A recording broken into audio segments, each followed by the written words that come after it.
Just setting that up. And so first of all, I'll share my screen so you can see my PowerPoint presentation, and then I'll come back to chat, the chat questions. So welcome everyone. I'm really glad that you could make it. And it certainly is so much better than sitting with a mask on, isn't it? So I'm much happier too, and I hope you are as well. And being able to watch it from home would be a good thing for you, I'm sure. Right, so I'll just get that. Now you'll see that my face is still kind of on the screen. If you find as we go along that that's in the way, you can click on that box and move it to somewhere on the screen where it doesn't block anything. So feel free to do that at any time. I'm just getting it out of my way as well so I don't get distracted. Right, so cognitive decline and Alzheimer's disease, a very interesting topic. I'm certainly very interested in it due to family reasons and family risk reasons. So it's an important one. And the reason I got into it, I'm a naturopathic nutritionist. I go, or I was before COVID, going to regular conferences. And at one of the conferences back in 2016, I heard Dr. Dale Bredesen speaking about his terrific work that he's been doing with ReCode, which stands for Reverse Cognitive Decline. And when I heard Dale speaking about the work he's been doing to help prevent cognitive decline and helping people with cognitive decline, I just got goosebumps and I thought, I've got to do this work. And thankfully, at that time, he was training practitioners from all around the world. And I went over to the States and did some training with him and the Institute of Functional Medicine there, and came back, and then I've been seeing patients with cognitive decline since 2017. So I thought I'd start first by talking about some statistics and things, and I'll get moving on to the presentation. So the statistics, the risk of Alzheimer's or cognitive decline increases with age, and it affects 1 in 10 people over 65 years old, which is not great, is it? And then you've got 3 in 10 people over 85 years old. The baby boomer generation could see the rates triple, you know, that's their prediction anyway, by about 2050, which when you think about it, isn't that far away. Dementia is the second leading cause of death in Australians. The first is heart disease.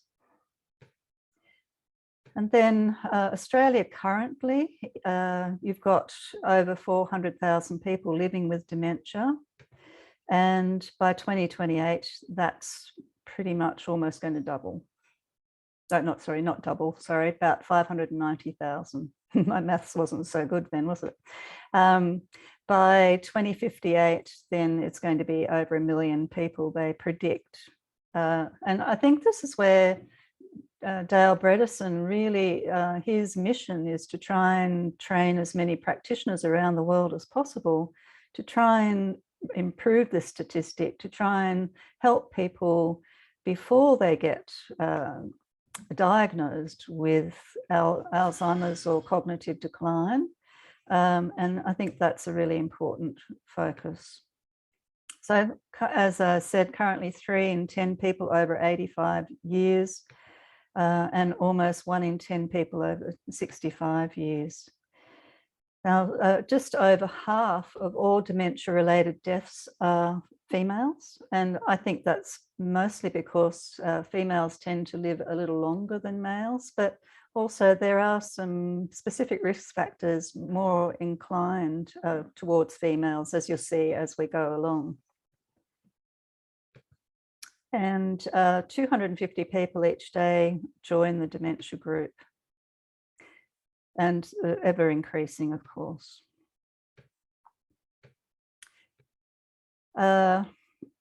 In 2021, younger onset dementia numbers were creeping up.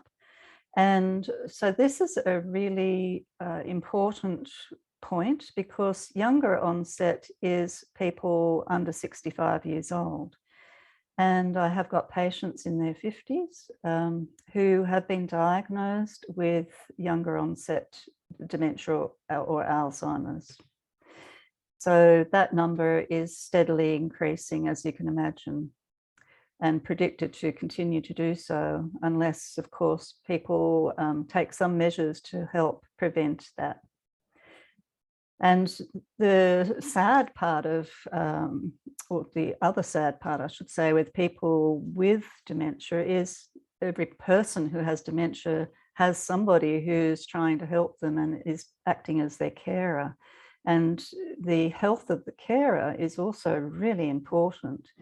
And I find that, you know, I'm constantly talking to the husband or wife or child of the person that's, you know, seeing me for cognitive health care, and making sure that they're looking after themselves as well, because it is it can be such a burden helping that person to stay on track.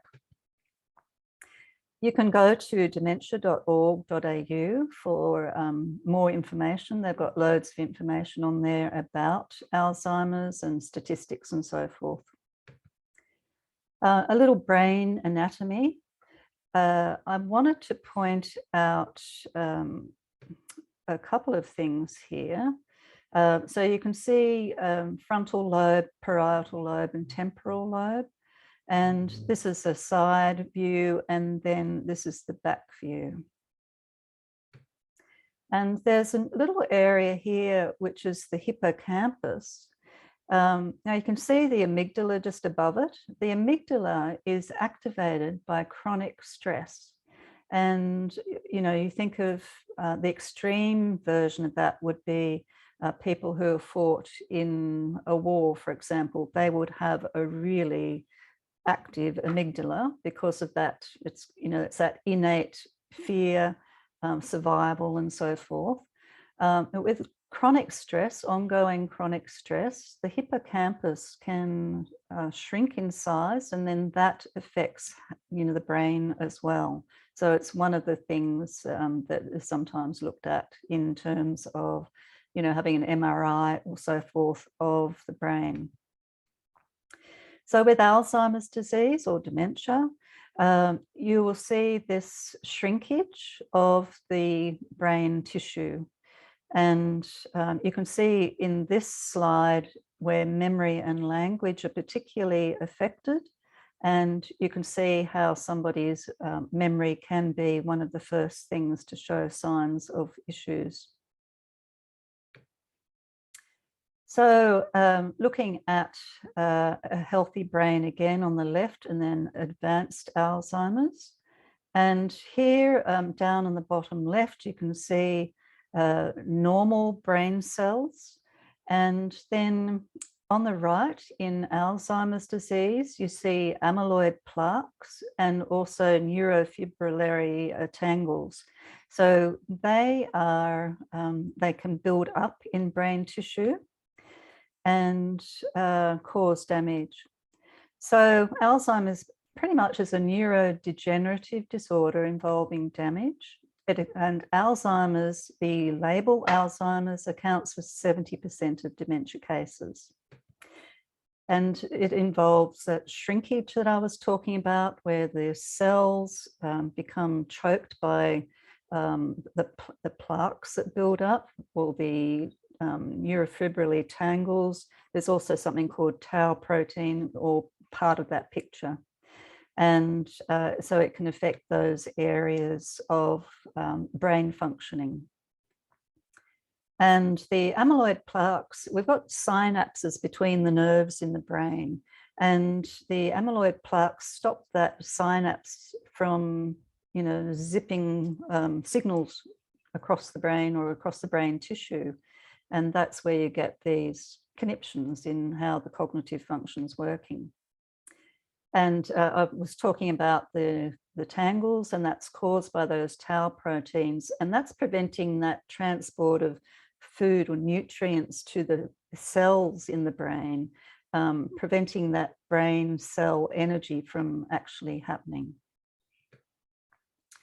So signs of symptoms, you're probably all quite familiar with the signs and symptoms, but I've listed some here. And the thing with Alzheimer's is, let's say somebody's been diagnosed with Alzheimer's, let's say they're 80, for example. Well, the signs or the causes of that have actually been developing over some years, and it is thought that it's been developing for even up to 20 years. So I don't believe you're ever too young as an adult to start thinking about looking after your brain health.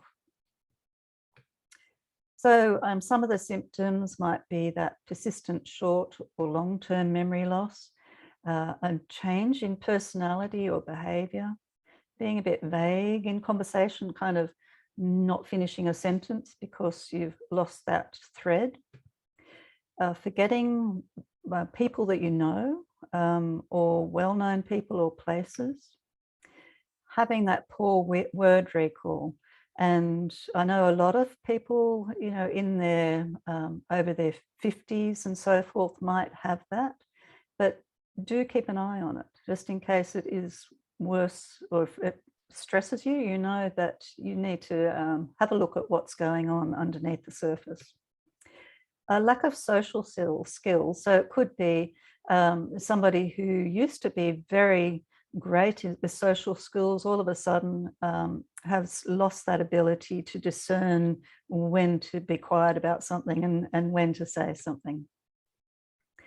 This is a big one that I see with some of my patients. They might have loved doing different things or had terrific hobbies, and then no, they just don't want to do it anymore. And so that's something to keep an eye out for.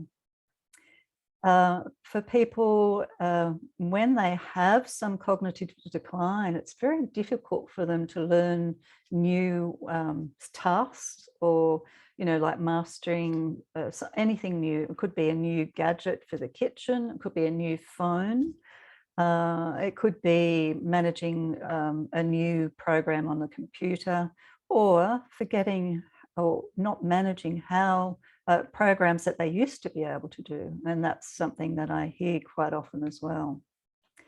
Having a mood fluctuation, because it's very distressing not having good cognitive function and not like knowing that you're not functioning at your best. So it can really affect mood, and some people can be quite angry, or they can become quite flat because they're struggling. So one of the things that I look at in looking at what's driving cognitive decline is the genetics, or the underlying genes that might be affecting how that person's body is dealing with things. And one of the genes I do like to look at is called the ApoE gene. And if you have a copy or two copies of the ApoE4 gene, then that does increase, or it is thought to increase your risk. It's not a foregone conclusion that is going to develop, but it does increase your risk. And that is because the ApoE gene is very much involved with the clearing up of that amyloid plaque from the brain. And it's also thought to be quite an inflammatory gene. So you're going to be more prone to inflammation, more prone to cholesterol issues, and also having this issue with the amyloid plaque. Now, these next two genes, or three really, we don't tend to test them in Australia. They're quite expensive, and you can see they're very select. And so you can see both of the amyloid precursor protein gene and the presenilins genes both are only in less than 1% of the population. So it's if there's a really strong history of family Alzheimer's, then it's possible that that person might have the APP gene, for example. It is possible to do the test, but you'd have to do them through the states. So there's some more genes to look at. And I've got that moose, I think he's a moose, there, because your genes, I have this saying where your genes are like the gun, and it's your diet, lifestyle, and toxin exposure that pull the trigger. So genes can be switched on or off, and it really depends on those factors. So some of the genes that I really like to look at would be the MTHFR or methylation genes, inflammation genes, detoxification genes, the genes that show any risks with how your body deals with vitamins B12, B6, D, and E, as well as choline, and oxidative stress. So you've probably all heard of free radicals. So free radicals are like compounds that might develop in the body, either due to toxin exposure or just byproducts of natural processes within the body. And oxidative stress occurs when those free radicals cause some damage to cells. Now, the best way to manage that is really having some really good antioxidants in your diet. I'm going to talk about that more later on. The BDNF gene, which is the abbreviation for brain-derived neurotrophic factor, KIBRA gene, and the KIBRA gene is a bit of an indication of how well your memory might be just generally without, any cognitive decline. Some people are more likely to have a much better memory recall, and some are likely to have to work harder at remembering things. And there's also genes that affect how you manage stress and anxiety. And of course, stress is a really big factor for how well your cognitive function is going to be. And that's what I was just saying before about the genes are being like the gun. So the current treatment process is really patients often don't seek medical care when they suspect there's something wrong, because sometimes they just kind of brush it off. Oh, look, everybody's got poor memory at my age, or they might not want to know, or they're scared to find out. And then, the primary care providers might not refer because they might not believe that there's any truly effective therapy. And then the specialists or people who deal with cognition, really, they only have a few pharmaceuticals to offer for therapy, and that's what's in their toolbox. So this is where I think the ReCode protocol, or the focus behind that, is so very good, because it really does help to look at, well, what's causing this to start off with. And really what I'm talking about, and what Dale Bredesen or the ReCode protocol, it's a new take on Alzheimer's disease. So what is important to remember, that amyloid plaque is not the cause of Alzheimer's. It's the amyloid plaque occurs or builds up in the brain because the brain is trying to protect itself from anything that's causing like an inflammatory response. So it's metabolic or toxic insults, as he says. And also, it's better to think about Alzheimer's as and this is Dale's words, programmatic downsizing of the neural plasticity network to preserve brain function for areas not affected, so that your body can still function on a level. I guess, you have to think about, the body wants to survive, and so it'll protect the brain by, putting plaque in the areas that the body might not think is so important, but the person in the body would certainly think it's important, and that's your memory and other functions like that. I think, you know, if you think of yourself like an animal or a creature that's the main driver is survival. So Dale says that Alzheimer's is not a mysterious, untreatable brain disease. It is a reversible, metabolic, toxic, usually systemic illness with a relatively large window for treatment. I'm just going to stop there and say, really, the best way of treating Alzheimer's is to prevent it in the first place. And then the second best is to get cracking with getting help from the very, very beginning that you've noticed signs, rather than leaving it. Once a person is diagnosed with Alzheimer's, it is a lot more difficult to reverse what's been going on because, as I said before, it has been cooking along for a while. And so typically a monotherapeutic would be a pharmaceutical medication that's given. And instead, perhaps we should look at programmatic. So that's a program of care that's addressing the various drivers of that condition. And I would also, I use the same sort of way of looking at any condition that a person comes to see me with. I want to get to the bottom of, or what's caused it in the first place, not, trying to put a Band-Aid over the symptoms. So there's subtypes of Alzheimer's drivers, and one is inflammatory, and this could be due to leaky gut. I'm going to talk about all these things in a bit more detail.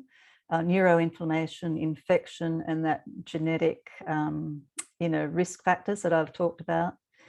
Glycotoxic, which is not managing blood glucose very well. And also it's often with toxicity is often part of the picture as well. And atrophic, so atrophic is when there's a deficiency. So it could be a deficiency of hormones, or it could be a deficiency of nutrients. And so that's something that needs to be looked at as well. And then toxic.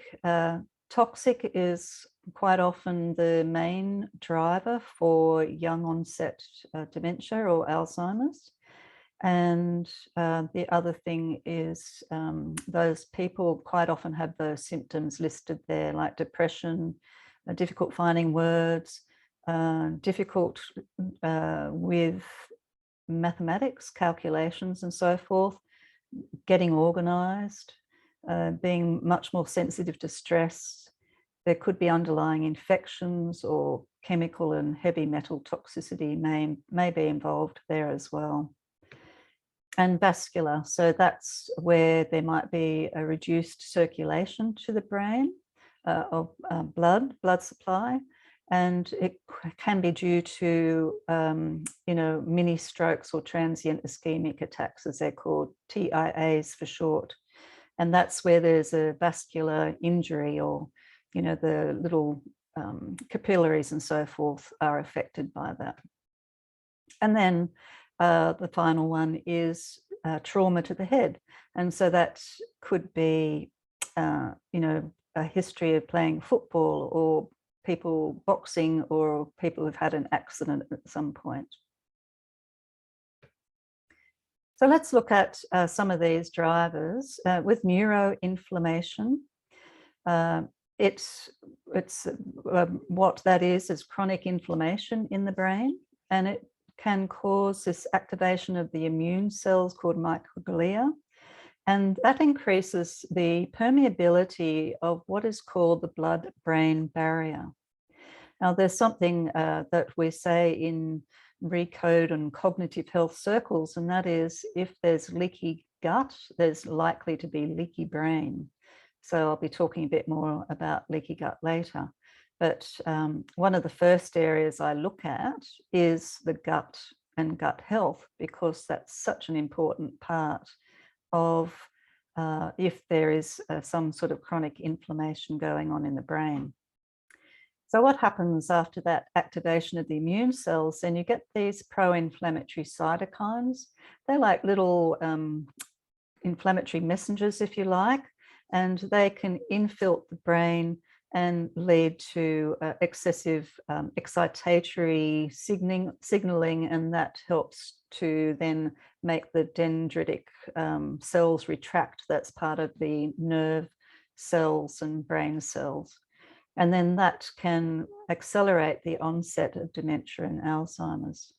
So as you can imagine, discovering what are the causes of inflammation, neuroinflammation, and then working on that is very important before, trying to clear amyloid plaque, for example, because the brain will just produce more if you're not addressing that underlying inflammation. So inflammation is that basic response to tissue damage. So you think about if you sprain your ankle, for example, you're going to get swelling, fluid, heat from the injury, and this is all just an inflammatory response. So if you use that same kind of idea in your brain, it's not that the brain's going to swell unless there is like a huge injury, but you've got that chronic inflammation going on. And so that the plaques and tangles then increase that inflammatory response.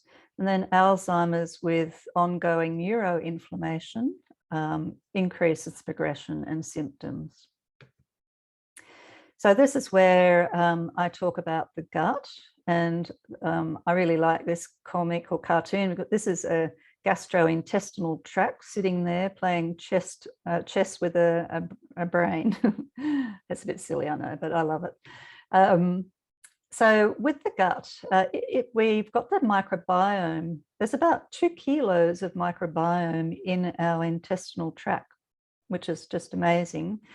And it's thought that the number of cells in the microbiome outweighs our cells in the body by a huge amount. And if you think about that, well, the microbiome is incredibly important. So if there's been anything to change that microbiome balance, then that can increase an inflammatory response in the body. And that is because there's about 70% of your immune system starts in the gut wall. And so if you've got an imbalance in the bacteria causing issues, then that's going to trigger off an inflammatory response. I'll show you a diagram shortly, which shows that quite nicely. Now, the causes of this gut microbiome imbalance can be all kinds of things. It can be antibiotic use, stress, poor diet, drinking chlorinated water. You think chlorine is an antibacterial. Environmental toxins, alcohol, particularly binge drinking or just drinking a lot regularly. And then there's a whole bunch of medications, such as the ones that reduce stomach acid production and anti-inflammatories, for example. Now, this is a diagram of the leaky gut syndrome. And if you have a look at this picture here, this is looking at, we're really looking at a very close up of the cells lining the gastrointestinal tract.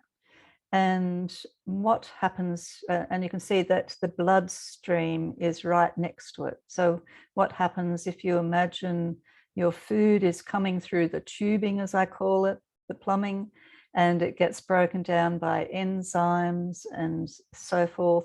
And then all the nutrients get absorbed through this, the little villi lining the gut wall, and then transported into the bloodstream, and those nutrients are then taken around to the various parts of the body. So when there's leaky gut, so that means the junctions between the cells become a little more porous, and that allows larger molecules or bacteria byproducts and so forth through the gut wall. And your immune system in the gut wall then recognizes that as a bit of an invasion, and you get this inflammatory response that occurs. And so sometimes there's a byproduct from bacteria called lipopolysaccharides, and they have been found in the brains of people with Alzheimer's and also in the arteries and the plaques of people with cardiovascular disease. So you can see how important that is to look after the gut. I call it the petrol tank. So if the petrol tank's dodgy, the car's not going to go along so well.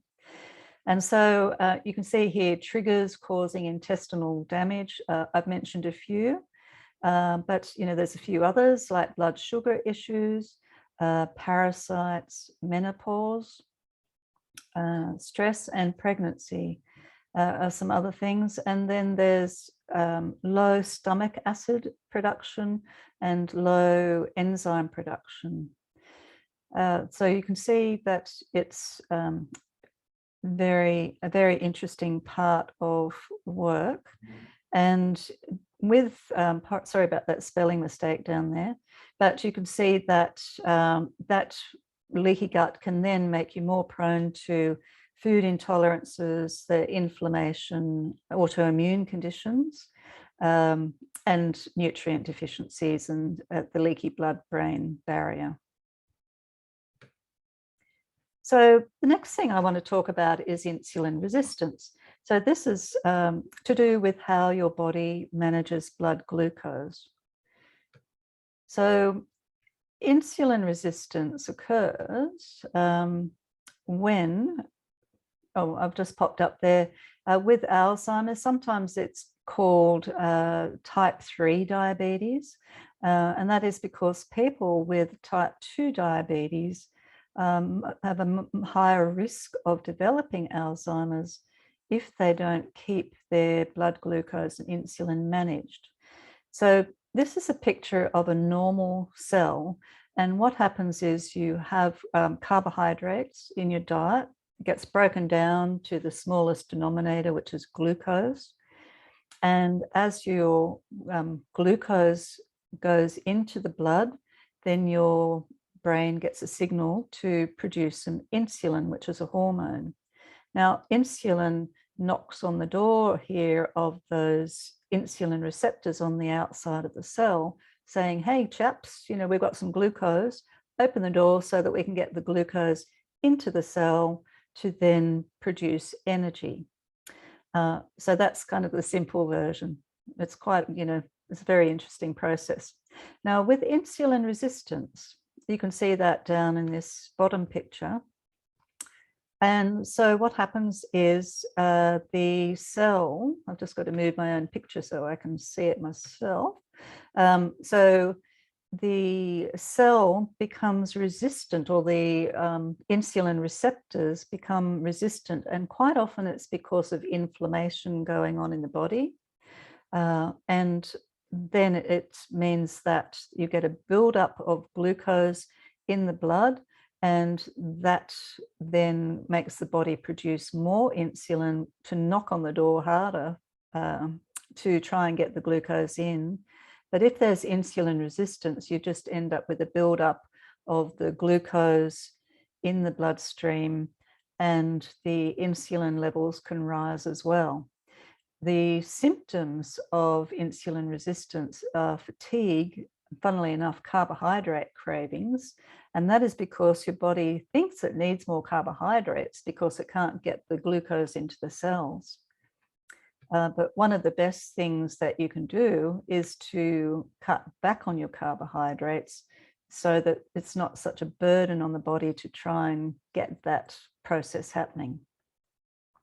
Now, you can have insulin resistance in the neurons in the brain, that's the cells, and this creates more inflammation. And that insulin resistance reduces that very important brain-derived neurotrophic factor. And it impairs the mitochondrial function. So mitochondria are the energy centers in the cells that help the cell to create, energy, and so that organ can function well. And so insulin resistance literally means that there's not enough sugars or fuel getting to the brain, and that causes poor cellular function. Now, there is a way around that if it isn't for a lot of insulin resistance, and that is following more of a ketogenic diet. And that then allows the brain to use fats for fuel instead of carbohydrate. But it's a good idea to follow that diet with the help of a professional. So here we're looking at some more risk and contributing factors. And there's all kinds of infections that can cross the blood-brain barrier. One of the tests that I have my patients do is it's a nasopharyngeal, bacterial and fungal swab test. So it's a sinus swab test. And that's testing for things like MARCoNS, which is a type of staphylococci infection, which is resistant to antibiotics. Now, if there is MARCoNS, particularly for people who are sensitive to that kind of infection, that can increase the amount of toxins that it can actually get to the brain. Helicobacter pylori infection, that's that infection in the stomach that causes stomach ulcers. The gum disease, dental disease, that's a periodontal infections. Now you think about it, if your bloodstream is very close to your teeth, and so if you've got a bacterial infection in there, it's got like a very fast one-way ticket potentially to the brain through that bloodstream. So or the heart. So it's so important to look after your teeth and avoid bacterial infections. The glandular fever virus can lay dormant in the body, but under certain conditions it can be triggered. And the herpes simplex virus, or either one or two, both are lurking in your body and can be reactivated, and can potential triggers for inflammation in the brain. And then about 25% of the population are sensitive to mold, and that could be mold in their environment. It could be a fungal infection in their sinuses, or it could be a mold like infestation in their workplace. And so mold releases a mycotoxin, and that then can form like a toxic inflammatory reaction in the body. Lyme disease is quite controversial. However, the co-infections of tick bites and potential Lyme disease, all of the infections that are possible through tick bite can cause some issues for some people susceptible. And say, if I have a patient who has had lots of tick bites, I would definitely want to investigate that to see if that's one of the driving factors. So if there's low levels of that brain-derived neurotrophic factor, it can lead to shrinkage of the brain and that reduced neuroplasticity, or, that flexibility in the neurons in the brain. And heavy metal toxicity, some of the heavy metals can actually make it through the blood-brain barrier. And that's one of the things that you definitely want to look at because of that potential oxidative damage and inflammation.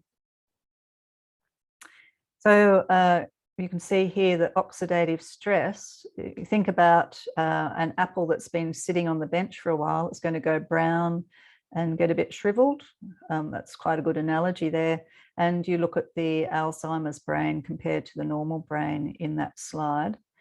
And so oxidative stress is that process that can damage the tissues in the body, including the brain. And then you've got that microvascular damage. And that's when I was talking previously about the transient ischemic attacks, or tiny mini strokes that can occur that can just set up that poor circulation of blood flow. So can anybody recognize themselves in this picture? So this is about sleep, of course. Now, sleep is such an essential part of looking after the brain. Now, there's a process called autophagy, and this is where the brain has time to rest and has time to, I use the analogy of the cleaners come out with their mops and brooms and dusters and scrubbers, and they can start to do a bit of a cleanup process in the brain. And that's where you can get some healing work happening. Now, autophagy occurs during sleep and also during fasting time. So they're two of the focuses of doing, looking after your brain health with a ReCode kind of program. So you can see there that poor sleep can increase your cognitive decline risk. And research has shown that good sleep can help to reverse that plaque formation. And you just think about yourself, if you've had a really bad night's sleep or successive bad nights, your brain just doesn't function very well. And there's some terrific research comparing people's flexibility and ability to respond quickly when driving compared to when they've had good sleep and not had good sleep. And so one of the things to notice with anybody that you're concerned may have Alzheimer's, if they start to get agitated when the sun goes down, or if they snore, you'd really want to, or if you yourself snore, you'd want to have a sleep study done to see if there's sleep apnea. And a lot of people have sleep apnea without realizing it. And sleep apnea is where you're actually not getting very good oxygenation to your brain. And so a sleep study test would measure that. And, you'd see if you are having any stopping of your breathing, or they call it hypoxia. Had to think about that one. So hypoxia is a lack of oxygen to the brain. And so it's another important part of the process. So prolonged depression, it can affect that hippocampus that I showed you much earlier on in the presentation. And you can see the hippocampus is very important for that learning, memory, and that spatial navigation, like understanding how far things are and wide and so forth. And then there's prescription drugs. And prescription drugs, I'm not suggesting for a moment that you go off them, but you might want to talk to your doctor about what are the ones that might be safer for you. Because there are, for example, for urinary incontinence medications, there are ones that are much safer and much less of a risk for cognitive issues than others. And the same with antihistamines. So the medications that aren't terrific for the brain are in the anticholinergic family. And you can Google anticholinergic medications to get an idea of which ones they are. So I put all these other risk factors together. Things like cardiovascular disease, which might be affecting your blood circulation through the body and the brain, having high blood pressure, a midlife diagnosis of high blood pressure. Now, having high blood pressure increases your risk of those transient ischemic attacks and stroke. Gut dysbiosis, I've talked quite a lot about that. That's that imbalance of your gut microbiome. high cholesterol. So it's mostly the LDL cholesterol that's a bit problematic, because that can become oxidized and contribute to those plaques in the presence of inflammation. Smoking, of course, is a risk factor for a lot of illnesses. Having a head injury can be an issue. Carrying extra weight can be a driver of inflammation. Obesity is thought to be very inflammatory. Just getting older increases your risk, of course. Having poor liver detoxification, and that can be due to your genetic makeup, and that can then affect how your body deals with and eliminates toxins. And currently I'm doing some upgrade training for the ReCode. It's actually ReCode 2.0, and it's just amazingly wonderful, the information that they have in that course, and just looking at various ways of improving detoxification, and a whole bunch of other things I'm learning, which really gets my brain fizzing with all the great information. Diverticular disease. So of course that's going to be a diverticular disease, for those of you who don't know, that's a condition in the large intestine. And so that can affect your gut function. Taking drugs or having a past history of taking a lot of drugs can affect, how well your body's managing. For women who have had to have their ovaries removed at some point, particularly before the age of 40, then that does increase your risk of developing cognitive issues. And so you'd want to talk to your doctor about some appropriate bioidentical HRT. Autoimmune disease, because it's in its nature, it's inflammatory. Stress, I've talked about, excessive alcohol, toxin exposure, and trauma. So Alzheimer's is really thought of as a condition that you can liken to a roof with many holes. And so what we're not trying to do is just plug one hole and hoping for the best. We're trying to fix many of the holes so that the body can just heal and improve. And so I've listed there what some of those holes might be. And a lot of them are the things that I've been talking about through this presentation. So further testing that I look at, and I might not do every test for every person. It really depends on your history, and if we're doing prevention care, or if there's already an element of cognitive decline. So it varies, but these are some of the things that I might call on. So there's the genes, for all those nutrients that I mentioned, and detoxification and so forth. There's another gene test, which is testing to see if you're one of those 25% of the population that are affected by mold when you come in contact with it.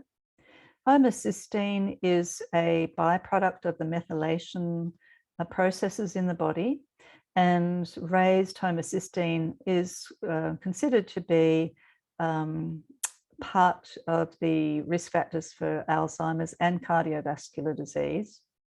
And then different nutrients like your B12 and folate, albumin to globulin ratio, cholesterol, the intestinal permeability test to see if there's leaky gut, checking all your insulin and glucose and diabetes risk factors, some inflammation tests, nutrient tests, your hormones, both sex hormones and thyroid hormones, infections like the glandular fever virus and the herpes simplex virus. And then there's what I call functional medicine tests, which are the hair tissue mineral analysis to see if there's a buildup of those toxic elements like mercury and aluminium in your system, and a mold or biotoxin test, the Marcon's nasal swab test that I was talking about before, This visual contrast sensitivity test is one that I get my patients to do, and that's an online test that you can do at vcs.com, VCS being short for visual contrast sensitivity.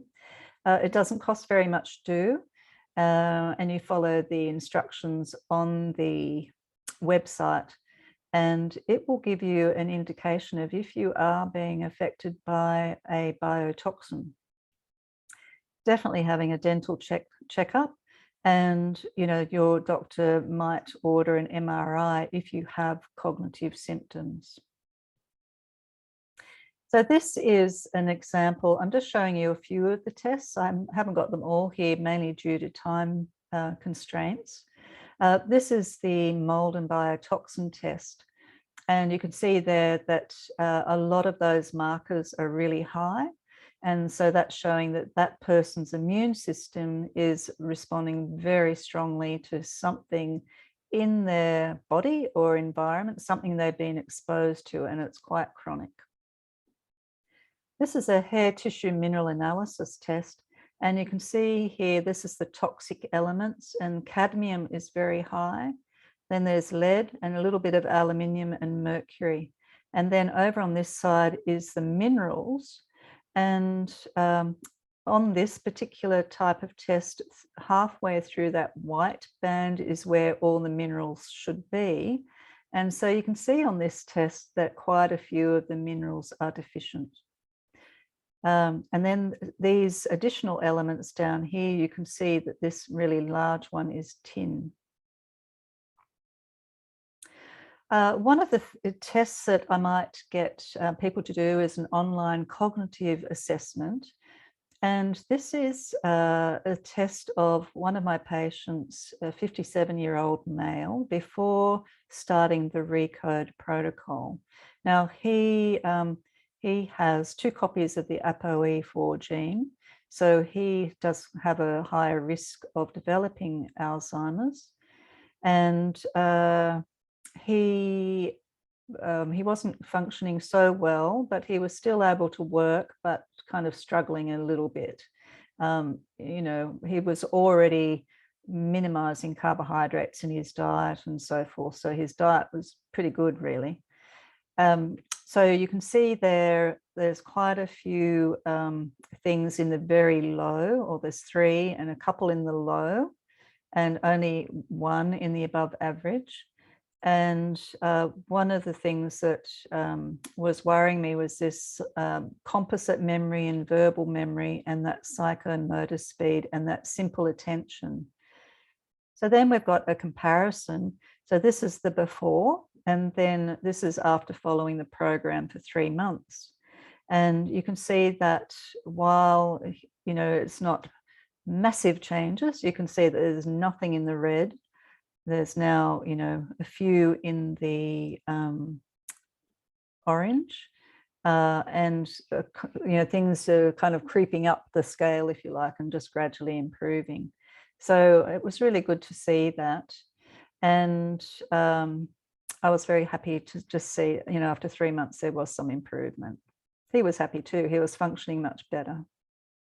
So now I want to go over some natural treatment protocols.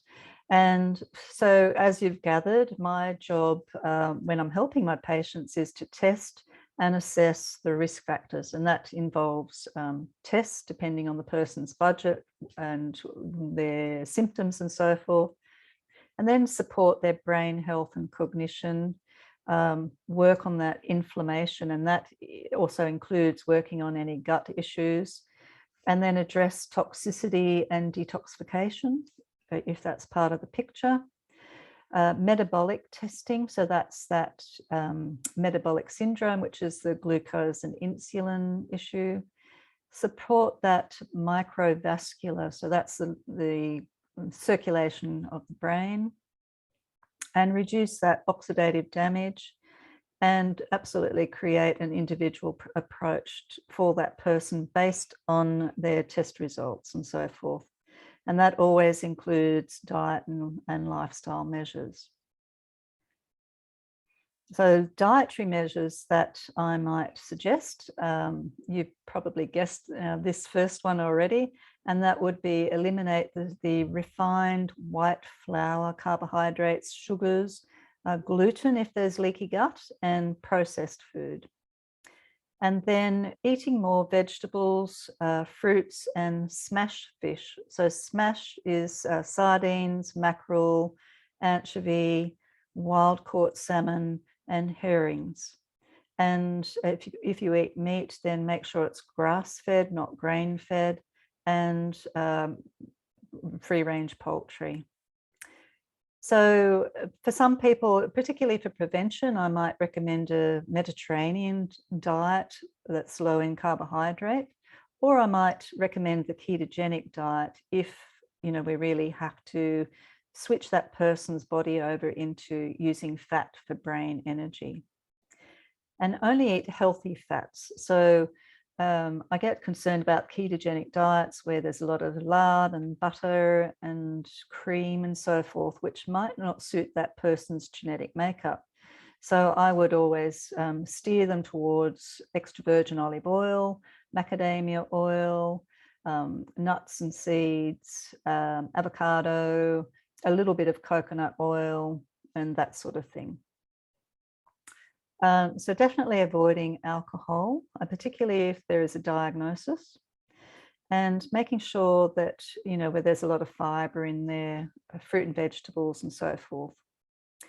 And some fermented foods to help feed the good bacteria, and definitely trying to avoid those pesticides and herbicides by going for organic and non-GMO foods. That's non-genetically modified. So fasting for a minimum of 12 hours between the last calories of the night and the first calories of the day, and trying to keep it to a minimum of 3 hours between dinner and going to bed. Now, at least 2 would be better.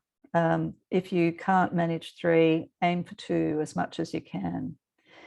Now, for people with the ApoE gene, the ApoE4 gene, they need to fast for longer to get better results.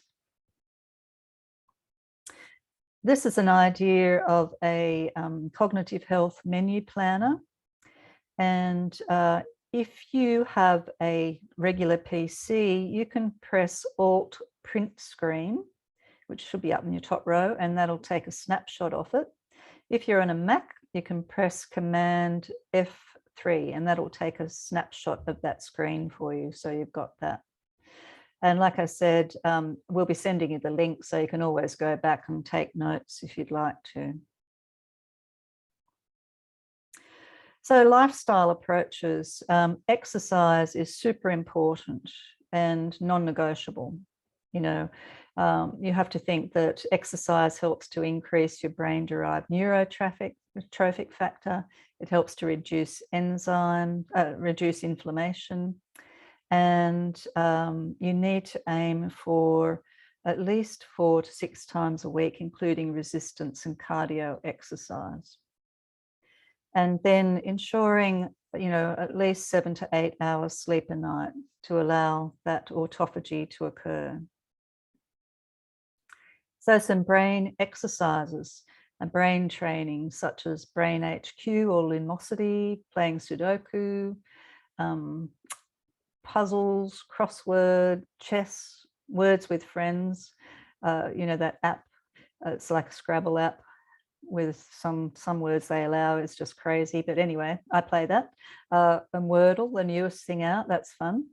And try and learn new things, or, you know, take on something new to get your brain working and trying to remember new tricks, if you like. Socializing is really important. There's some really big benefits with meditation, and so that's worth considering as well.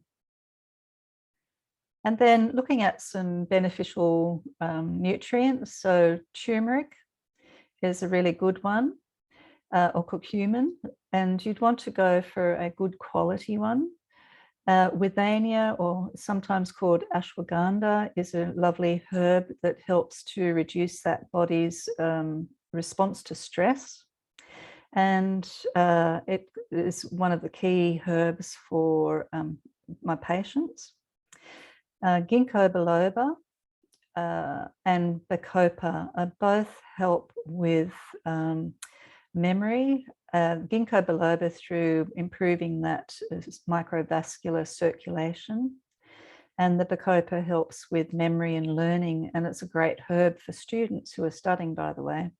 I take a supplement with some of these herbs in it before I present. So I had some this evening. And also when I work afternoons, I take something before I start to help my brain to snap away happily. Gotu-kola is another great herb which helps to promote healing, and it's anti-inflammatory. And it's also great for improving cognitive performance. And lion's mane, it's a type of mushroom, one of those medicinal mushrooms, which can help stimulate nerve growth factor, which can benefit the brain. And then you've got a whole bunch of antioxidants that you might want to consider, like having green tea. Resveratrol, not in the form of wine, but in the form of a good quality supplement. Quercetin, selenium is another one to consider. Vitamin E.